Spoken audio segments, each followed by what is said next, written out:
إن الحمد لله والصلاة والسلام على رسول الله أما بعد فأعوذ بالله من الشيطان الرجيم قد أفلح المؤمنون الذين هم في صلاتهم خاشعون সম্মানিত দিনী ভাই বন্ধুরা, মহান রব্বি করিম সূরা মুমিনের প্রথম ও দ্বিতীয় আয়াতে ঘোষণা করেছেন, নিশ্চয়ই সে সমস্ত ঈমানদারগণ সফলকাম হয়েছে যারা নিজেদের নামাজে বিনয়ী, নম্র, খুশুখুজুর সহিত আল্লাহর প্রতি ধ্যান খেয়াল রেখে গুরুত্ব সহকারে নামাজ আদায়কারীরাই হলো সফলকাম।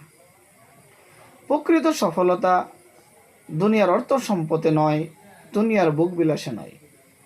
প্রকৃত সফলতা হলো পরকালের মুক্তি লাভে, আর পরকালের মুক্তি লাভের প্রথম ধাপ হলো খুশুখুজুর সহিত নামাজ আদায় করা। তাই আসুন আমরা খুশুখুজুর সহিত গুরুত্ব সহকারে নামাজ আদায় করে পরকালের সফলতা অর্জন করি।